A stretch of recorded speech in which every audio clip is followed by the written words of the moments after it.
Hey, how's it going? I'm Steve Cohen, and this is Promote You, the show where we talk about the importance of self-promotion and marketing. Today, we have a very good friend of mine, special guest, Brett Singer. He has in the past been a theater publicist. He's been a stay-at-home daddy blogger, and now he's a comedian, and we do a lot of shows together. We're both involved with F Comedy Club and West Side Comedy Club. So I'm going to bring him up. Hey, Brett, how are you? How you doing? Good. How are you? I'm good. Awesome. Your quarantine's been going okay. You've been doing your live from the bunker podcast almost every morning. That's right. Just about. Okay, that's good. Who did you have on today? I had on Eleni Nichelle. She's from Rebecca. Do you know her? Right. I know she knows Rebecca. Yeah, she's actually on my Wednesday game show this week, WTF Nice. Steve on West Side Comedy Club. So Nice. Wonderful lady, very funny, very poignant. So Brett, you've had a really interesting career. You started out as a theater publicist, and then you moved on to being a stay-at-home daddy blogger. How did you first get into the theater? I got into theater going all the way back. I went to high school performing arts. Okay. And so I was there as an actor. Was it the one for the TV show and movie Fame? Yes, but not the same building. Okay. But the same school. Okay, gotcha. Are you going to live forever? I don't think so. No, me I think either. It's unlikely. Yeah, it's probably not that great of a deal living forever anyways. So right out of high school, did you get into being a theater publicist? No, not at all. I went to first I went to a liberal arts college, and there I started a theater company, and that was fun. And Okay. I realized that I didn't just want to be on stage. I also wanted to do all the other things that were involved in producing theater. So I got some jobs in theater administration. I worked in box office. I did various things. And then someone came to me and said, I'm doing a cabaret show. I don't know how to, get my picture in the paper. And I said, well, I've done that. I've produced my own shows and I've gotten pictures in the various publications. I can probably do that. So I made up a rate. And her name was Dana Call. I still remember. And my big coup was getting Time Out in New York to come and review it. And what I did is this is a terrible thing to do, and I would not advise anyone to do this. Okay. But, I called them every single day for a week. And then finally they said, if I send a reviewer, will you stop calling? And I said, yes. And so they said, okay, fine, we'll send a reviewer. And they did. That's awesome. As far as before that goes, I don't want to jump too far ahead. I think in high school you also had your own TV show. Yes, I did. That's I didn't even remember who I told that to. My part-time job was always telemarketing. So I answered an ad for the teen party line. And there used to be these phone numbers. It was like 550 teen, and you would call and you would talk to teenagers. The dirty little secret was that they weren't real people. They were paid operators just to keep you on the line because they charge by the minute. I wanted to be one of those people to keep you on the line, but I wasn't old enough. You had to be 18 to work on the teen party line. But they said, you're an actor. I know it was silly, but they said, so you're an actor. Maybe you want to audition for this TV show that we're doing that's going to be on public access, and we'll pay you for that. And I said, okay. I have a partner that I usually perform with, so I brought him in. We auditioned, we came up with some ideas and songs and other skits and things that we would do. And so they hired us and we did a bunch of shows.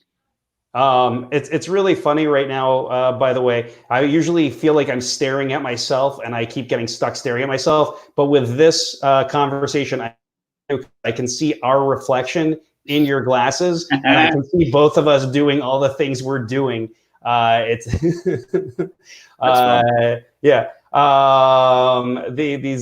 Zoom videos are so interesting. So you moved on from there. You moved on to having your own theater company in college. When did you officially start your business as a theater publicist? Sometime around like 97, 98, something like that. It started doing PR for my own things, the shows that I was producing. And then I think the big step I produced a show in the Fringe Festival, the first year of the New York Fringe. Sure. Back in 97. And it was a play by my friend Danny Hort. And we got a lot of attention for that. That was fun. That was also a true case of the power of the press. We had like 6 people coming, and then we got a review in backstage, which was, was not the New York Times, but obviously was nice. And it was a rave. And then we had like 200 people there. Really? So it was great. So that was, and it was like, oh, okay, this is a thing. And but also then I realized I was good at it. And so I started, putting the word out. People heard that I had done a good job with that show and with other shows. And yeah, and eventually I built up enough of a client base that I could leave the job that I had, which was at the New Victory Theater. And then on my own. Okay, and then it all came crashing down at that point when you fell in love. That's not what happened, but okay. When did you, was that at the point where you met your wife, or was that later on? No, that was before, but it's definitely in that general range. Okay. But you guys met, she was on her way to being a lawyer, and she was taking a year off before being a lawyer. Okay. And working as a company manager. And I was filling in in the box office on weekends. Okay. And then once you guys got married, you decided to take over the child rearing. Yes. And I think you guys, made an especially interesting choice, or you made an especially interesting choice after that. You started your own set of blogs for dads, correct? Well, not exactly. I started a site called Daddy Tips. But I was employed by a place called Babbel, which is not around anymore. But they were one of the premier kind of, I don't want to say alternative, but they might say alternative, like, sort of like a Park Slope Parents kind of vibe, which I don't know if that still means anything. It did back then. It still means something. And I applied to be a blogger there. And basically the deal was you got to put up, I put up 3 posts a day. I don't know if that was the minimum or not, but that was what I felt like I had to do. Okay. And it was reacting to news and just really anything that you could get attention for. And I use a lot of my publicity skills to boost my numbers. Like this was the early days of things like Facebook, but there were a bunch of sites where you could promote stuff there was one called Curtsy. I don't know if they're still around anymore. It was very, very cute. There was a lot of that. Reddit, obviously, I never got a ton of traffic on Reddit. I did really well on Curtsy. I don't know why, but for whatever reason, my stories would tend to get a lot of attention there. And what I would do is I had a list of it was 10 or 15 different submitting sites. And I would sit basically after I was done working for the day, I would sit and watch a baseball game and just sit and just go click, click, click, and just sort of submit to every single thing that I could possibly submit to, and then see what caught fire. I found one time I didn't break the story, but I found a story of Michael Phelps' father. Someone went out and interviewed Michael Phelps' father. Remember Michael Phelps? He was winning all the medals. Everybody had interviewed his mom, but nobody had thought to look for his dad. Okay. So someone in I think he was in Baltimore, if I remember right. So in a Baltimore newspaper, there was a interview with him. And so I found that just by searching, and then I highlighted it on Babbel, and then a lot of other sites picked up my picking up of the story. Okay, that's awesome. So it was a lot of fun. That was a really enjoyable time. And then from there, I went to AOL to do pretty much the same thing with AOL was a little more controlled. My AOL username was Showboater because I really like Deion Sanders. Nice. What was yours? It was much more boring. It was Singer Assoc. It was much less interesting. I didn't spend a lot of time on there doing the chat rooms and stuff. Very professional. I spent too much time in the chat rooms. So then after that, you moved on to producing comedy shows throughout New York City. What are some of your biggest successes with producing shows? I got a monthly show at the Comic Strip. I consider that a success. That's a lot of fun. It's a good show. People, obviously this is all in the before time, but we were starting to get audience, beyond. It's sort of a combo bringer and pro show. And so obviously you get people from the people who are bringing, but we were also getting audience otherwise. So that was obviously a good thing. And also there were good shows. It's a good place to get a tape. I feel like, I got a tape there that I love. It's the tape I'm using now. It was at one of my shows. Nobody I knew was there, but it was a really good audience. And so I had a really good set. That's great. That's nice. And I'm very proud of that. I do that with Joe Matarese. And let's see, Friars Club. Those shows are amazing. Yeah. Those shows are terrific. I did once, and I'd like to go back. I did a show at Broadway Comedy Club with Al Eid. That was a lot of fun. We definitely were planning on coming back there. And then we were about to do one at West Side. That didn't happen, but hopefully when we come back, we'll be able to do that again. And now you're going to be doing a weekly show at West Side Comedy Club, just online, correct? Well, it's with F Comedy Club, yeah. Okay, well, that's West Side and F Comedy. I feel like they're kind of intermixed right now. It's all on the same Zoom channel either way. It is the same Zoom channel. That is definitely. It is the same Zoom channel. All right, cool. So I just like to take a little time at the top to let anyone watching the video get to know you, get to know what you're all about. We'd like you a little bit more before we get into some of the hard hitting journalistic questions I'm going to ask. I just want to know a little bit about your career in promotion. I want to find out what's happened that's brought you to where you are. So, when you're promoting now, what do you lean on? What do you look back at? So, first off, what's the stickiest situation that you've ever gotten into? There were a few.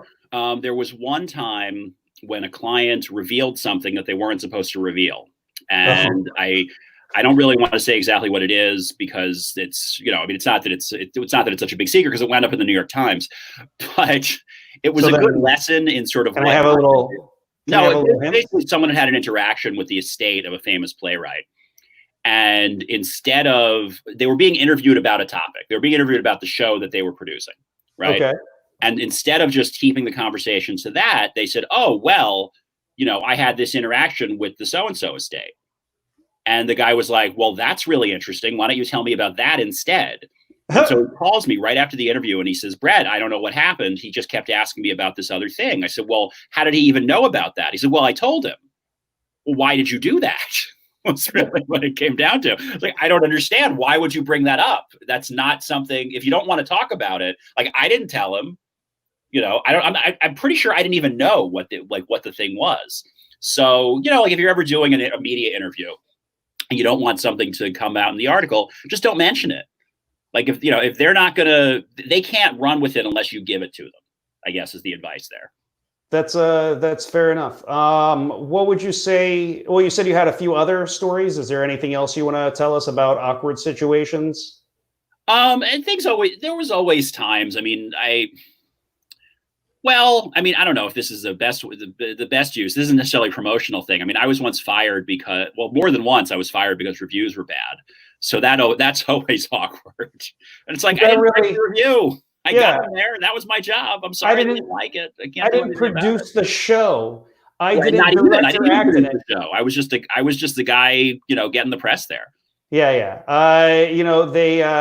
They say that the definition of a consultant is the person the CEO hires so that they can fire a consultant.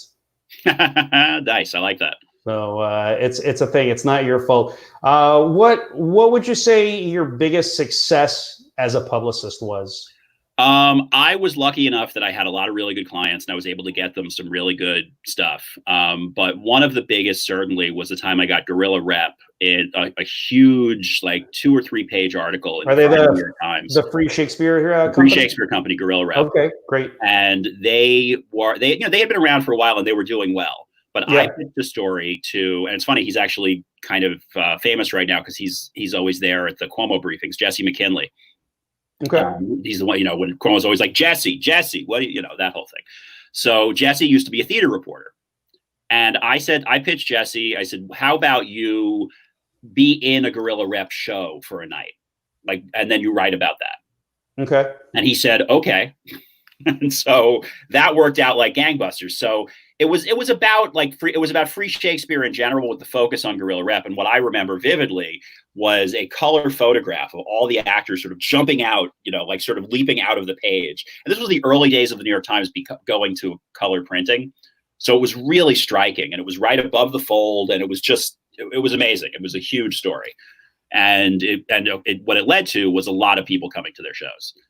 That's awesome. They always did fine. They were always doing well. They were popular. They had been around. But when you're in the New York Times and it's like, hey, this thing is free and it's great, you're going to get a lot more people. So something that you're bringing up a lot of, and I don't think anyone's really touched on this yet on the show, is the importance of relationships. How to build them, how to keep them going. So I'd like to come back to that, so you can just kind of have that moving around in the back of your brain. But you're a really nice person. You are really good at building relationships. You're very kind. But every once in a while, you and I will be hanging out at a bar, and someone will come up. I won't mention any names. But someone will come up and you'll go, oh, and you roast them. Now you won't do a roast. I've asked you to come on a roast show, do roast beef. I would be glad to roast you. There's a lot of material for me there. But you don't do that. You keep that part of your life private.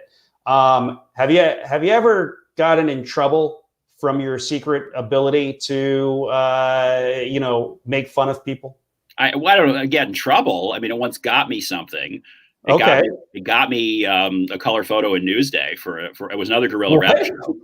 Gorilla Rep was doing Père Ubu, and a version of Père Ubu, and Kelsey Grammer had just been doing the Scottish play, and Gorilla Rep was also doing the Scottish play, but in Fort Tryon Park. Okay. So I sent a press release out, and I think I only sent it to Newsday because I was targeting them. Newsday was, again, this is a long time ago, but like Newsday did a Friday arts page that was very widely read, so I wanted to be in it. And also, when you're a publicist, you want to spread it around. Like, it was like, okay, we got this great New York Times feature. What else can we get? Yeah. And so I sent them a press release saying there were more people in one night at the Gorilla Rep Macbeth than there were in the entire run of Kelsey Grammer's. Was that true? Said, oh my God, that's hilarious. Do you have another show? Send me a picture. And I said, okay. So I went out and I bought, this was before digital cameras. I bought an Instamatic, like an instant camera. Yeah. So I clicked it. I took it to a 1 hour photo place. They developed it. I scanned the photo. The pictures were on the street. We didn't have time to go to the place where they were actually doing the show. So the pictures it was literally the actors wearing ridiculous wigs, just kind of spread out around Times Square. And they ran the picture. And it was my picture. So that was fun. Okay. That's great. A lot of what you've done, a lot of your life's work has been about storytelling, whether it was when you were in theater or ran your own show, being a publicist, being a comedian, all storytelling, blogger. But as far as telling a story with promotion and marketing, it's been a big problem. It's been a big problem for me. Why do you need to get your story straight with what you're marketing, and how do you get your story straight with marketing? Well, it's important to have your story straight because you want to be consistent. And I'm thinking specifically of, when you're talking to the press, but it's also just in general. I mean, I'm not a huge believer in excessive personal mythology. Like, I don't think you have to create like a sort of sprang forth from the head of Zeus version of you entering comedy. And some people like to do that. And I mean, it's okay if that works for you. I think, you should just start with the truth. Okay. But you should know what that is. Sure. So when you're talking to me now, I know the sort of the things that have happened to me. I'm not unclear on it. I'm not like, like if I give this interview tomorrow, I will tell the same story because that's what happened. Yeah. And I know what happened. It's remarkable sometimes. Like if you, and this is very true with celebrities. If you look at a celebrity's lifespan in the press, the story changes. And I think it's harder now, but certainly back when you would, like, now people will catch it. But like there was a story about Rosie O'Donnell and how she was the prom queen. And it was clearly pushing her as a straight person. This was in Time magazine from a long time ago, before she came out. And that's okay. I mean, she's allowed to do that, but that's clearly not who she is. And she had not decided yet that was the image she wanted to put out. Personally, I think it's important to just sort of, figure out who you want to be and then just go with that. Just do that. And I realize it was a harder time. It was not an easy time to come out. I'm not suggesting that she didn't have her reasons. But it's just interesting because it isn't consistent with what she is now. So is your suggestion to just be honest or be as close to being honest as possible? I think you should always be honest because that's easier. But if there's anything you don't want out there, like if you, like, for example, I don't have any, despite the fact that I was a dad blogger, there's no pictures of my kids out there. That was a decision I made early. I figure I'm giving them a clean social media slate, and other people put their pictures of their kids out there. That's fine. That's their choice. But my wife and I chose not to do that. So that was something we decided. We did it. We stuck to it. There it is. If there's anything about your past, like if I didn't want people to know I went to high school performing arts, let's say, I don't know. Well, I don't know why I wouldn't want them to know that, but because I'm trying to think of something about me that I wouldn't want people to know, other than something really personal. Sure. But if there is something really personal about you that you don't want people to know, just don't put it out there. It's amazing how sometimes people really do, like that example with the guy who told that story and then was surprised that the New York Times led with it. I said, well, what you gave him was more interesting, so of course he's going to run with that. Why not? Who's your hero for keeping their story straight? Who's the very best? Of the people I worked with, the one who was just so good at it was Melvin Van Peebles. Oh, okay. Melvin Van Peebles directed Sweet Sweetback's Badass Song and Watermelon Man. Those are sort of the two big ones. His son Mario is, of course, also very famous and a big time actor and director, and among other things. And Melvin, you couldn't shake him from he knew what he was saying. Mm-hmm. And I once watched a reporter from the New York Times try to rattle him and sort of try to get him to say something that he didn't really want to say. And he got up to use the bathroom, and she looked at me and she said, I can't shake him. And I said, because he's been doing this a lot longer than any of us. Melvin's probably, he's probably in his 90s now. But even then he was like, 79, 80, something like that, had an 8-pack of abs, ran 5 miles every day. I mean, he was I will never be in the kind of shape that he was in when he was 80. He was ridiculously fit. But also mentally there, and just does interesting stuff. Yeah. Excuse me. But the thing is, he never once veered from his story. It's been a while, so I don't remember it all. But at the time, I knew his whole life, like sort of the version of his life that he wanted to present. I'm not saying it's not true. I'm saying it was consistent. Like it sort of matters less if it's true than if it's super. I realized before I said to be honest. I think being honest is easier. But if you want to craft something, just you got to be really consistent. You can't vary from that. And that was what he'd done, because Melvin's been at this a really long time. Any other important or special people in the theater world that you want to mention? Any interesting or important stories you want to mention before we move on to talking about your life as a blogger? I mean, just as a fun thing, Alan Cumming was great. I always really liked him. I don't think I've ever worked for anyone who was more popular. Like he was doing, usually with theater, you couldn't, if something wasn't running at least 3 weeks, you couldn't get the weeklies to cover it. Mm-hmm. You get a show that was going to run 2 weeks, which is usually the kiss of death. I had every single place booked within an hour of sending out my first email. Like, because he was beloved. Just everybody wanted. And by the way, super nice. Really. Was this before he was, I can't remember when he started to get famous. Did he start getting big in like 95, 96? For theater, he got big with Cabaret. What year was that? 96 maybe. Okay. Might be 98, but no, it was probably more like 98.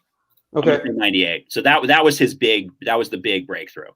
And this was after that, where he had a theater company for a short amount of time. He did a Genet play called Elle, where he was wearing no pants and a Vivienne Westwood wedding gown, and on roller skates. It was a very strange production, but it didn't matter because he was in it, and everybody just loves him to a degree that he could start a cult. He's got a lot of charisma. If he starts a cult, I'm there. Oh, absolutely. So what made you decide to start your own website, to get into blogging? I always wanted to be a writer. That was something that I don't want to say, it's not really bucket list. It was really just, this is something I've always wanted to do. And the opportunity presented itself. My wife got a promotion, and she said, it's time somebody's got to stay home, and it's going to be you. That's my joke version. It wasn't really like that. It was a conversation.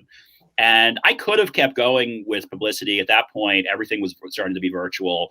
I got out just when it got really easy in terms of organization. Like once everything goes to email, it was like, I used to do mailings, like 100, 200 piece mailings and stuff on every single show. And it was just, it took forever. You didn't have to do that anymore. You just clicked a button and you sent it all out by email. So I could have kept doing it, but I didn't really want to. I wanted to do something different, and I was able to make that choice financially. So I did. And Babbel really was just a good break. Somebody told me about it. They said, I saw this position. You should apply for it. I did. I wrote a couple of sample posts. They said, we like it. And then it's really, the way it worked, it was a perfect thing for me because it was all based on bonuses.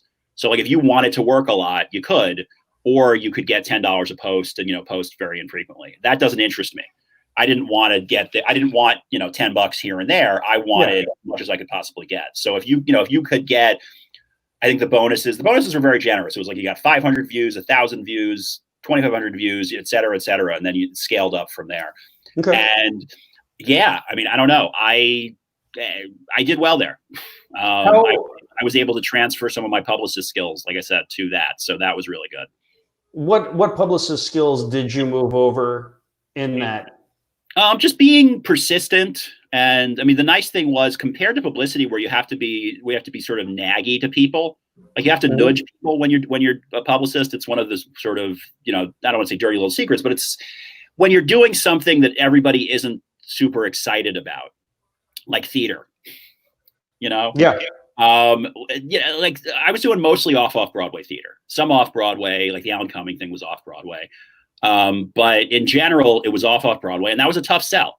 They're looking for Broadway and, maybe higher level off Broadway. The off stuff was really, the section of even Time Out, which was a great coverage outlet, was very small, by comparison. And there were way more shows than there was coverage area. So you had to call and you had to nag and they understood you were calling, you were doing your job, and, they were going to go or they weren't, but you had to try. With this, it was all like, I just got to click. I just have to send out my notices. It was almost like sending out press releases, but without even a press release. Like you just had to be consistent. Again, you had to just get the word out in any way that you possibly could.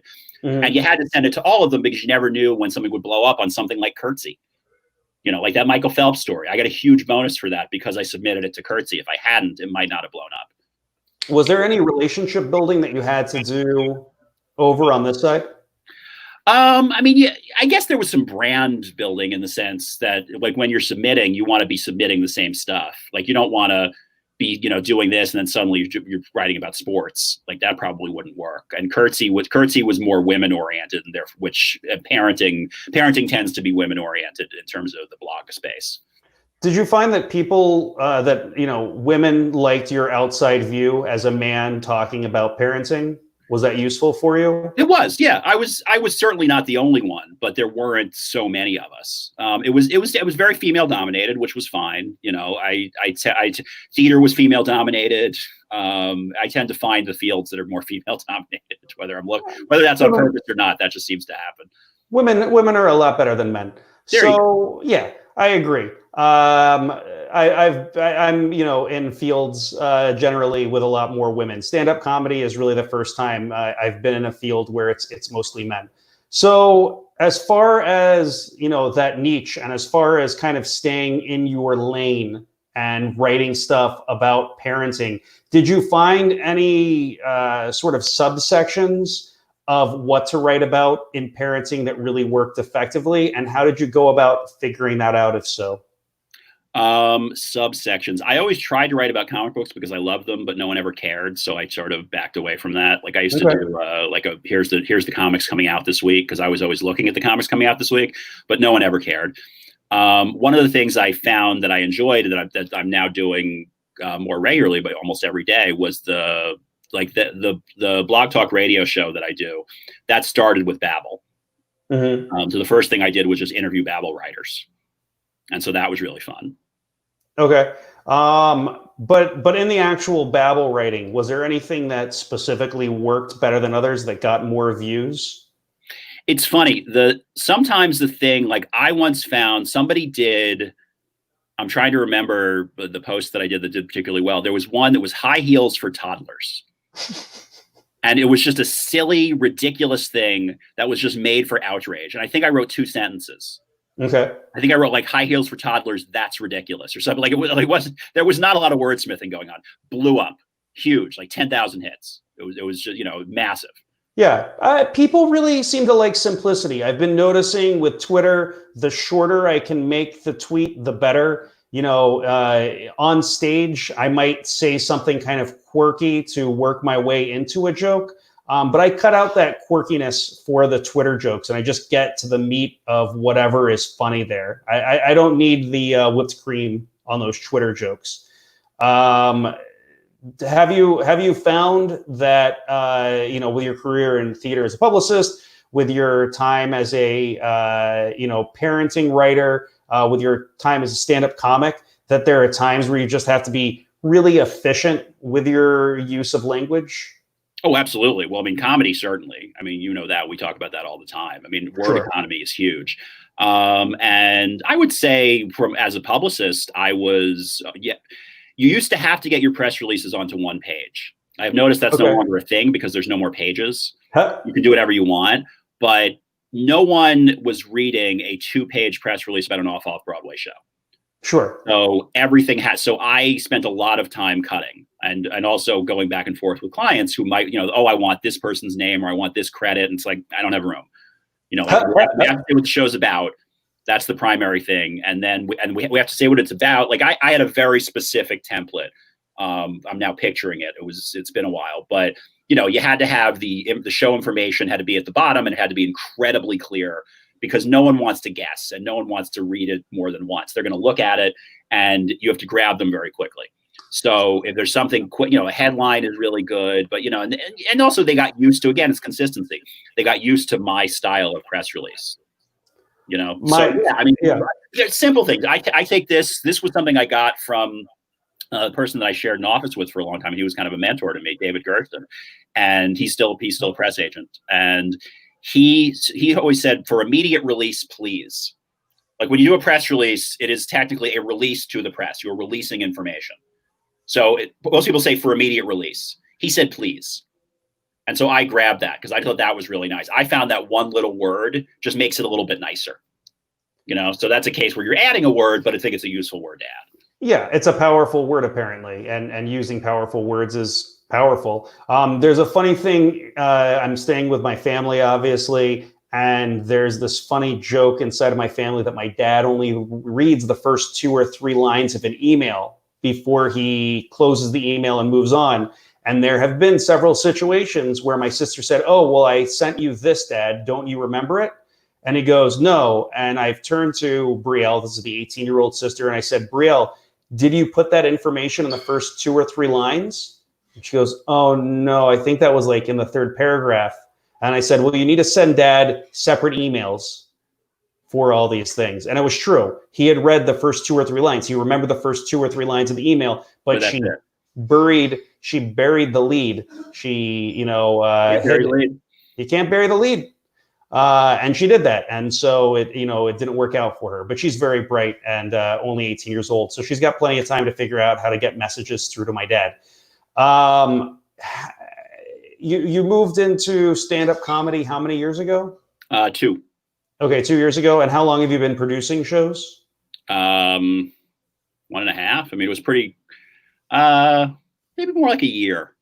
Well, wait, what is this? This is 2020, more than a year and a half. Okay. Well, we're not counting this year for anything. This year totally cut off as far as time goes because it exists outside of time. Exactly.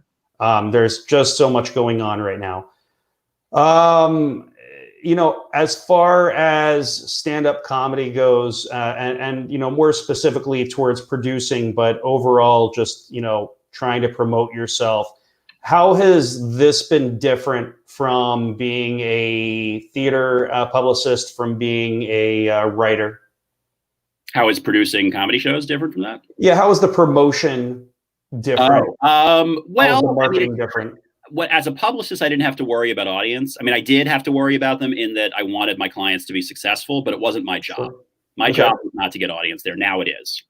Yeah. I mean, even for the show tonight, I've been reaching out to people and saying, I reached out to you. Hey, can you come to my show? I really want a lot of people there. Yes. And it's a lot of direct pitch. That's something that I would sort of give as a piece of advice is, sometimes you got to just go directly to people, especially with a Zoom show, because it's really like, what are you doing? Are you busy? You're probably not busy. Just come to the show. Come on. And you got to be a little bit of a nag, and that's okay. It's not that big a deal. So in that sense, that's obviously different, just because it's a different consideration. But I mean, in terms of like, hey, what am I doing, and sort of getting your ducks in a row. I mean, there's a lot of similarities there too, just in terms of the specifics. Like I have to do this thing, I have to do this thing, I have to do this thing. I find that that's true. I'm sorry, I'm getting a message. Hold on. Okay. It's about the show. Oh. Is everything okay? Yeah. All right. Good. Glad to hear it. It's all fine.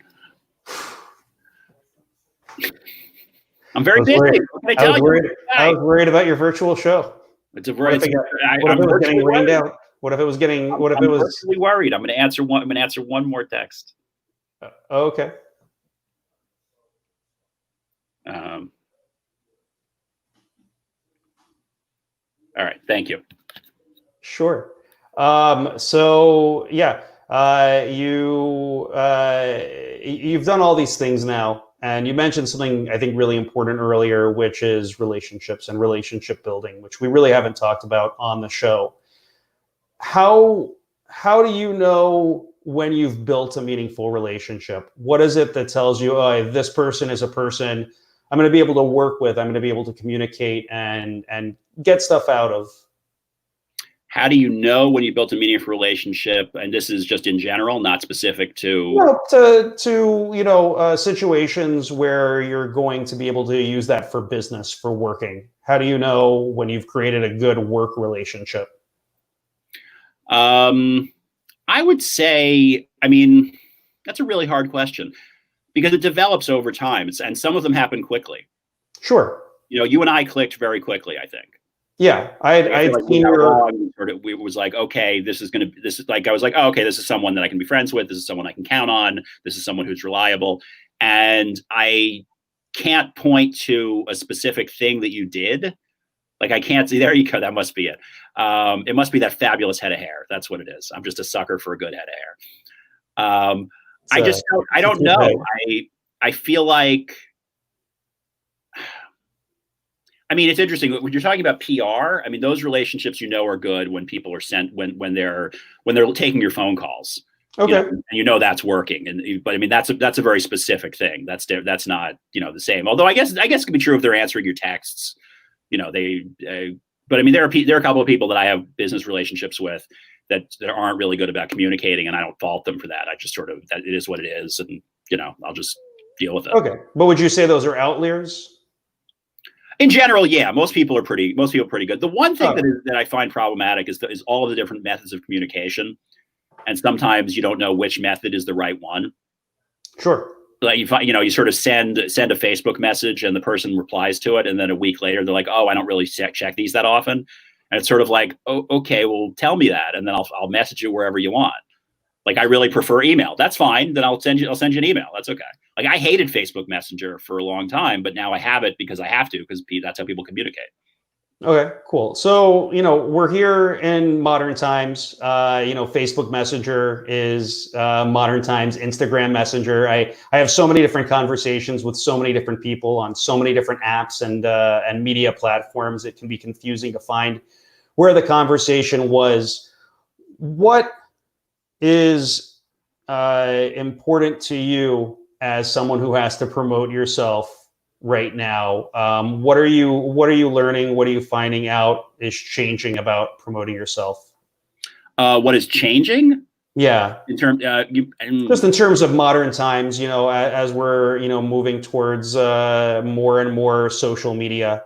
I think you got to be on everything. And so when someone tells me they're not on Instagram, I'm sort of like, okay, just as an example, I mean, there's a comedian on the show tonight that you introduced me to via Instagram, and it wouldn't have worked on Facebook because her Facebook is full. So if I said I'm not on Instagram, then that doesn't really, that doesn't work for me.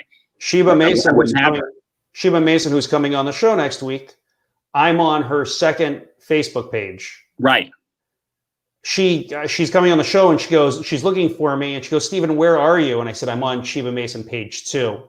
But at least I'm not on Sheba Mason page 3. That's low on the totem pole. That's tough. You said that you want them to be on all of the social media, or you think you need to be on all the social media. What is all of the social media? What are the main platforms in your mind? I mean, of the ones that I am most aware, I mean, Facebook, Instagram, Twitter, although I don't do much Twitter messaging, and I have sort of I'm sometimes on Twitter a lot and sometimes I'm Instagram DMs and Facebook Messenger seem to be the most popular ones. But for all I know, people are messaging you on TikTok. I have no idea. I'm not on TikTok. Okay. Do you still use Comedy Wire? I have not been on Comedy Wire in a long time.